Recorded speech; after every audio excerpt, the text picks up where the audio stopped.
Oke, bismillahirrahmanirrahim. Assalamualaikum warahmatullahi wabarakatuh. Selamat pagi anak-anakku semua, khususnya kelas 3. Selamat hari Selasa, masih di awal bulan. Eh, Hari ini kita akan belajar tematik. Jadi tematiknya sama Bapak dulu nih. Oke, alasannya karena Bu Riza sedang ikut semacam pelatihan guru-guru di tempat lain, jadi nggak bisa ngajar eh, anak-anak dulu, jadi sama Bapak dulu ya untuk hari ini sama hari Rabu nanti.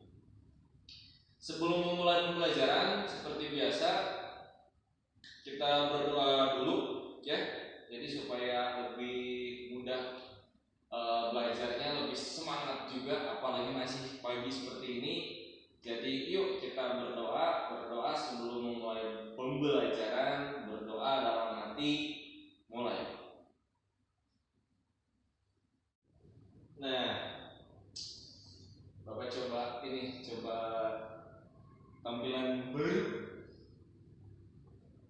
Silahkan buka buku tematiknya, tematik 3 halaman 20. Tematik 3 halaman 20 di bagian kertas di sekitar kita. Nah, kemarin kan kalian udah belajar tentang tentang kayu kan sama Bu Riza.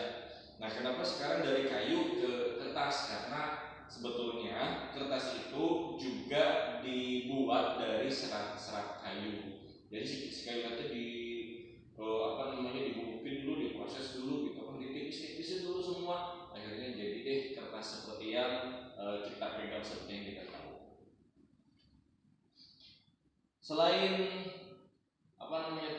kalau tadi kan dari kayu ke kertas, sekarang produk-produk kertas apa aja sih? Tuh banyak. Yang bawa pegang nih buku nih pasti ya dari kertas. Terus ada tisu, terus ada kardus, terus ada karton, terus ada apa lagi? Banyak. Itu kertas tuh banyak. Tahu? Kalau kita baca di sini ya, umumnya kertas itu dibuat dari kayu, dibuat di pabrik. Jadi ada tahapan-tahapannya, ada prosesnya. Dari batang kayu dibersihin dulu gitu kan, terus dipotong-potong sampai kecil banget, terus dipanasin, di apa digodok, direbus. Jadi si kayu yang udah kecil-kecil itu direbus sampai jadi bubur. Nah, buburnya itu bubur kertas disebut pulp, PULP. Terus deh, bubur kertas PULP, pulp. Nah, baru kalau udah jadi bubur kertas dicampur sama air, terus dilebarin di mesin, diperas, diayak tuh, dicari yang paling halusnya, terus diperas nyampe airnya habis itu. Nah, si ampasnya ini digiling lagi nyampe bener-bener pipih gitu kan, nyampe kepeng banget. Habis itu jadi deh gitu,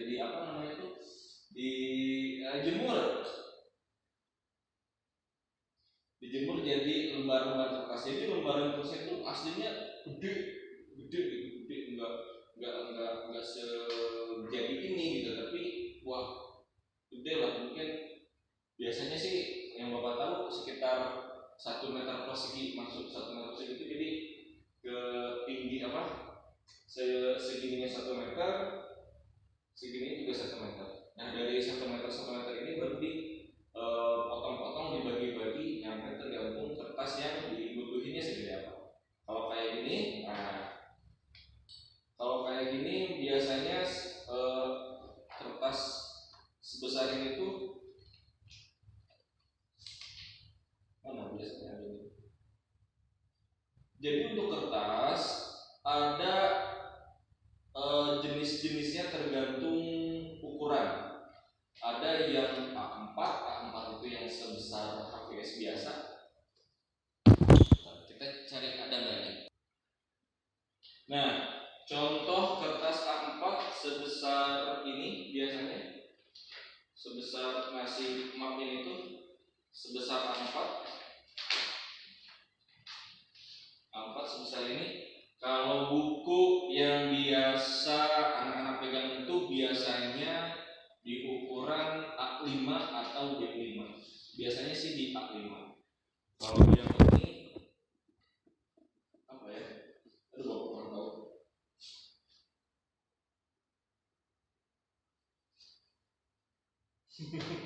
Pokoknya macam-macam.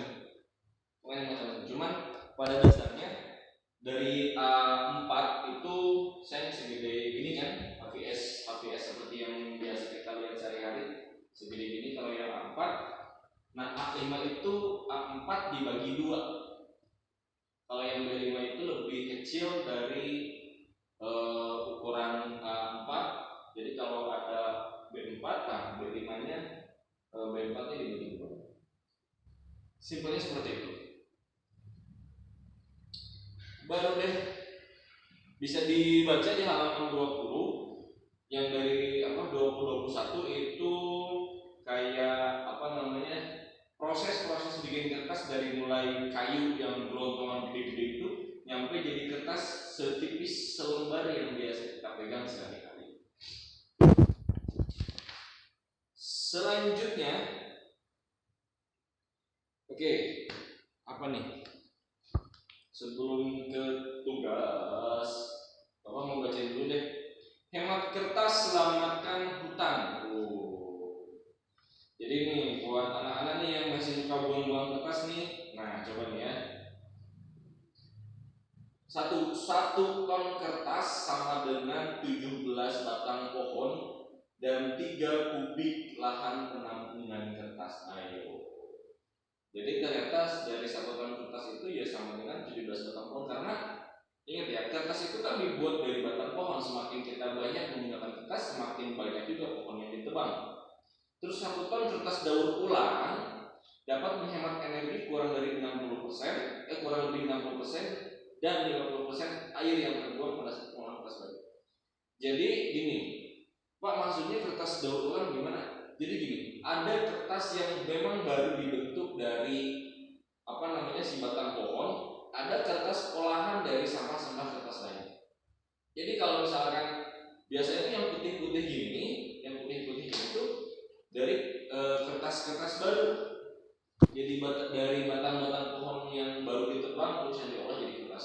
Tapi kalau misalkan kertas yang warnanya coklat nih, kalau anak-anak pernah lihat kertas yang warnanya coklat, nah itu dia kertas daur ulang.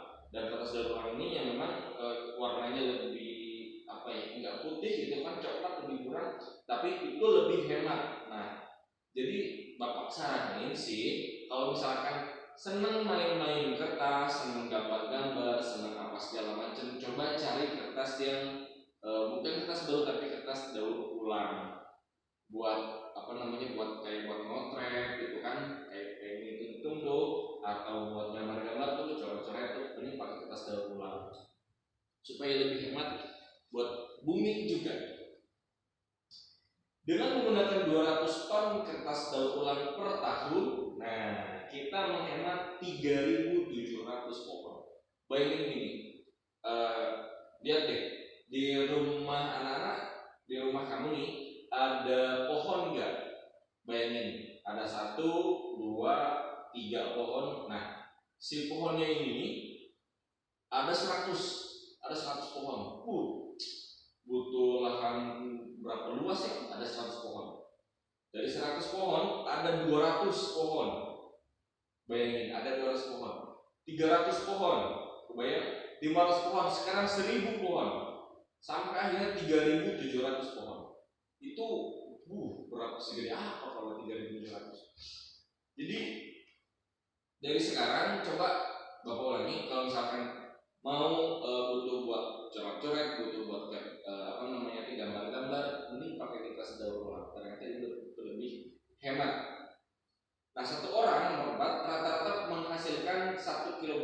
setiap harinya dan terus bertambah. Ini karena disebutnya cuma sampah, maksudnya itu sampahnya nggak cuma kertas tapi yang lain juga. Terus yang nomor 5, membakar sampah tidak menyelesaikan masalah karena menimbulkan polusi yang lain, apalagi kalau di dalamnya terdapat nomor 3 bahan berbahaya dan beracun. Jadi nggak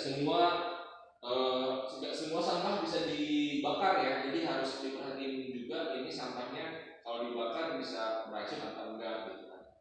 Cuman bapak saranin sih gini, kalau misalkan di rumah anak-anak banyak kertas yang numpuk, mungkin dari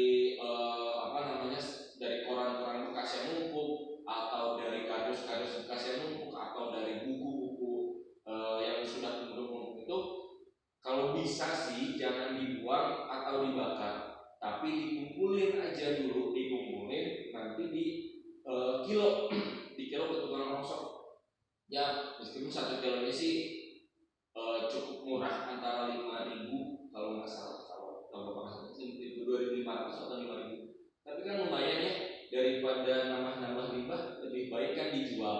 Nanti dari pemulung itu biasanya bandar itu biasanya di si kertas-kertas bekasnya itu dibuat kertas daur ulang yang tadi Bapak sebutin gitu kan, supaya lebih hemat buat bumi, supaya lebih mengurangi penggunaan batang pohon juga. Gitu. Nah, kita lanjut di halaman 23. Jadi tugasnya akan setelah kita setelah kita ngomongin dari tadi tentang kertas nih, ada berapa? Ada 14 kata. Ada 14 kata yang anak-anak ini boleh, kan harusnya sih bertanya pada guru gitu kan, cuma kan kita kan sedang pembelajaran daring. Jadi boleh tanya ke ibu atau ke ayahnya, atau boleh googling juga, searching aja gitu kan, Google aja ini artinya apa sih gitu. Nomor 1 ada ampas. Ampas itu kalau nggak salah itu tentang sisa-sisa yang kalau misalkan kita seduh, gitu kan, kita menyeduh sesuatu, di bawahnya itu ada yang mengendap, yaitu ampasnya. Kalau kita nyeduh kopi, di bawahnya itu ada sisa kopinya, yaitu ampasnya. Jadi boleh disisa dari hasil penyeduhan, pencampuran antara satu zat dengan air. Terus ada ayak. Ayak itu kalau misalkan anak-anak tahu, biasanya kalau memang kulit gitu kan butuh pasir yang lebih halus, itu biasanya diayak. Terus nomor 3 kata bahan. Bahan itu material yang dibutuhkan untuk membuat sesuatu. Ada bubur. Bubur tuh nggak bubur nasi aja, maksudnya itu nggak tentang makanan aja. Ada bubur tanah juga ada bubur kertas juga tadi kita sebutin juga ada. Ada kardus, udah tahu kardus dong. Ada kayu, tahu kertas, kayu, tahu koran, pasti tahu lah. Lunak itu tahu kan, yang kebalikannya dari keras. Jadi lunak itu bisa dibilang lembek lah. Ada menyerap itu ada yang gini, kalau misalkan anak-anak tahu daun talas itu kan kalau dikasih air dia enggak basah kan, nah itu dia tidak menyerap. Jadi kalau misalkan kita ada lantai basah, kita taruh lap di situ, lapnya jadi basah, lantai jadi kering, nah itu disebut menyerap. Ada pulp seperti yang kita yang udah dibahas, Bapak ulangi, pulp itu bubur kertas. Ada selulosa. Nah, kalau selulosa itu berupa serat bubur kertas yang sudah kering, tinggalkan ampas berupa serat selulosa yang saling terkait. Jadi kalau kalian perhatiin ini, kalau diginiin tuh ada kalau kertasnya diginiin itu kan ada kayak benang kecil, kayak sesuatu yang saling terikatnya, itu namanya serat selulosa. Ada serat itu sesuatu yang saling terkait satu sama lain, atau yang kecil yang tipis banget. Jadi zat yang tipis banget yang membentuk satu benda. Nah, jadi dari kecil, dari titik itu yang membuat kertas. Yang terakhir tisu. Tisu yang menjadi salah satu produk kertas yang kita pakai. Sudah deh. Oke, jadi tugas yang pertama adalah nanyain ke guru, ya kan kita masih ini ya, masih pembelajaran dari. Jadi boleh nanya ke orang tua, saudara, kakak, teman, tetangga, bebas tentang ini tuh arti-arti ini tuh apa sih gitu. Atau Google juga boleh. Bikin kalimat yang sederhana aja tentang 14 kata ini, ya, bikin kalimat sederhana. Jadi tugas pertama kali ini, tugas 1, buat kalimat sederhana. Tidak usah terlalu panjang kalimatnya. Cukup 3 atau 4 kata aja. Oke? Nah, lanjut nih. Lanjut gak? Lanjut dulu deh, satu lagi. Dari tadi kan kita ngomongin kertas, kita ngomongin ukurannya itu paling cuman, kalau kalian lihat pohon, kalian bisa meluk pohon nggak? Ayo. Siapa di sini yang pernah atau bisa meluk pohon? Kalau Bapak nih, kadang kalau pohonnya masih kecil masih bisa dipeluk ya. Tapi kalau misalkan pohonnya udah lebar banget gitu kan, Bapak juga nggak bisa meluk. Nah, dari ini cuma lebar diameter si pohonnya ini sama yang kecil dari sama yang gedenya itu dihitungnya gimana gitu. Nah, kita bakal cari tahu gimana sih cara menghitung pohon, cara menghitung semuanya, cara menghitung apa ya? Panjang, pendek, sama lebar kali. Panjang, pendek, lebar. Oke, kita mulai dari yang paling sederhana dulu di halaman 25. Silakan cek halaman 25. Halaman 25 ini ada penjelasan tentang alat ukur. Kalau misalkan ini teman-teman, biasanya kalau diukur tinggi badan kan pakai meteran yang lurus ya, yang diinjak gitu kan, yang set gitu. Terus kalau tahu ada yang namanya meteran pita. Meteran pita itu ya kayak pita, cuman ada meterannya. Biasanya buat mengukur diameter, coba ukur lingkar perutnya berapa atau lingkar kepalanya berapa, karena Bapak pas beli pas beli kopiah itu dipakai meteran yang pita itu diukur ke kepala Bapak biar tahu diameter kepala Bapak berapa dan bisa jadi tahu kopiah yang cocok, yang pas itu ukuran seberapa. Sama ada meteran roll, meteran saku sama meteran pita. Meteran pita yang Bapak tadi bilangin biasanya buat mengukur diameter atau lebar benda gitu kan. Kalau meteran saku itu biasanya buat panjang kayu gitu kan, atau panjang tinggi badan, bisa pakai ini. Sama kalau meteran roll ini jujur jarang juga dilihat karena biasanya dipakai untuk mengukur jarak atau lebar atau panjang sama lebarnya ruangan atau lapang gitu. Jadi kan kita nih kayak ruangan kelas ini kan lebar banget kan. Nah, itu biasanya nggak pakai meteran yang roll atau meteran yang pita, tapi pakai meteran nggak pakai meteran pita atau meteran saku, tapi pakainya meteran roll karena meteran roll biasanya lebih panjang, bisa nyampe berapa puluh meter gitu kan. Kalau meteran roll atau meteran bapak dibalik warna, meteran saku atau meteran pita itu kan pendek-pendek. Kalau meteran roll itu dia lebih panjang jadinya. Gitu dah. Apalagi dong? Nah, tugas yang kedua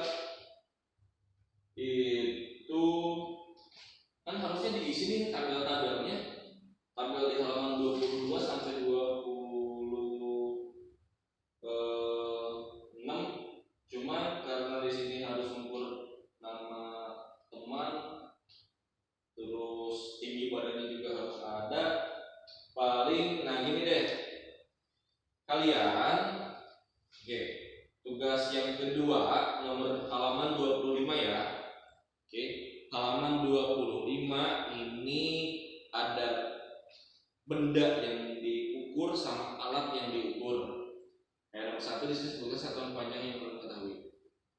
Oke, satuan panjang sama terus alat ukurnya panjang. Oke, pokoknya jenis yang mana dulu nih? Satuan panjang itu yang biasa kita pakai kan meter. Nah, dari meter ini ada, coba ini jelasin dulu deh. Dari meter ini ada kilometer, ada hektameter, ada dekameter, desimeter, meter, desimeter, baru ke apa namanya? turun inci, senti, sama mili. Nah, kalau kalian nih tahunya alat satuan panjang yang kalian ketahui apa? Tapi sih jujur ya, biasanya di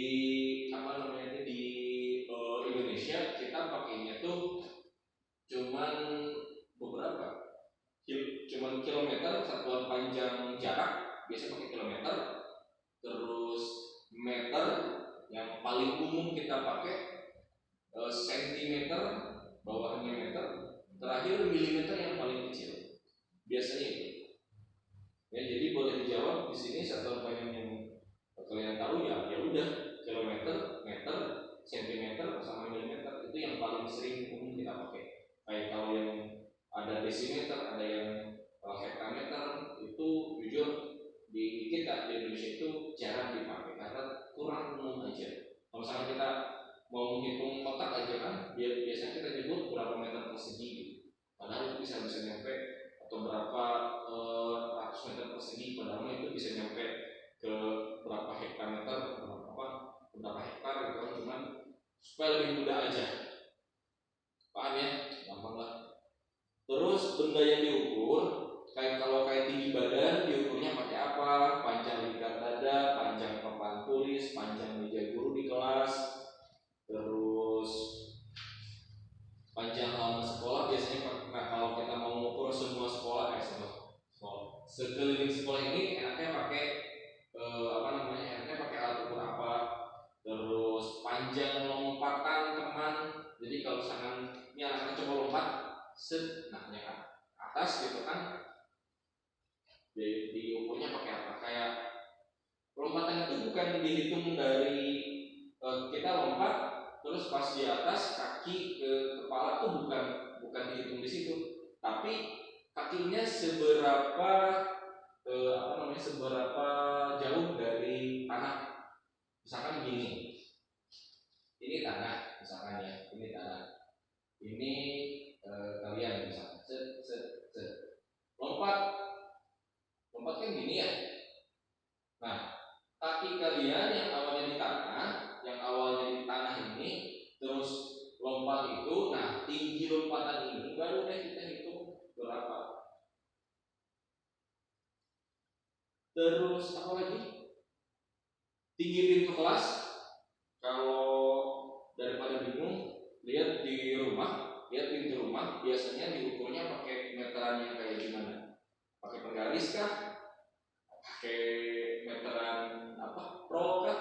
Apa meteran saku kah? Apa meteran bintang kah? Jarak kantin ke kelas dari kelas 3 nih ke kantin yang di depan itu kira-kira diukurnya pakai apa enaknya? Sama terakhir nomor 9, jarak pintu dengan jendela. Kalau di kelas ini tuh pintunya di sebelah sana, jendelanya ada yang di kanan bapak, ada yang di kiri bapak nih. Jadi coba yang paling dekat deh. Kalau yang paling dekat supaya kalau kita nutup pintu itu si gagang pintunya atau sepintunya nggak kena jendela. Nah, kira-kira kan ada celah tuh antara kaca jendela sama pintu gitu kan. Nah, biasanya ngukur ini tuh pakai apa? Terakhir, lebar kelas atau lebar ruangan. Ini kalian belajar di mana nih? Ada yang di kamar kan, ada yang di ruang tengah kan. Nah itu biasanya lebar ruangannya ini kira-kira enaknya diukur pakai apa? Sama yang terakhir, karena di sini harus ada nama teman, terus nama tinggi badan. Nah ini diisi sama nama kamu aja. Oke, jadi misalkan bapak nih, ya udah bapak tulis aja di sini nama bapak, Pak Latif, tinggi badan bapak tuh 172, udah 172 cm. Nah tinggi kamu berapa ditulis di sini, jadi namamu siapa, tingginya berapa, gitu aja deh. Jadi tugas 1 buat kalian sederhana, bapak ulangi. Tugas 2 diisi tabel tentang alat ukur yang digunakan. Sama yang terakhir tugas 3 itu nama sama tinggi badan berapa, gitu aja. Oke, karena sudah 30 menit atau belum, kayaknya udah deh. Karena sudah 30 menit juga, Bapak akhiri pembelajaran kita hari ini. Enggak, akhiri video ini. Jadi jangan lupa tugasnya dikerjain. Hasilnya anak-anak boleh foto dan kirim ke WA Bapak, karena Bu Riza selama 2 hari ini sedang izin mengikuti pelatihan guru di sekolah lain. Semoga sehat-sehat selalu, tetap semangat juga di hari Selasa, mudah-mudahan cerah dan gak hujan. So, kita berdoa sebelum mengakhiri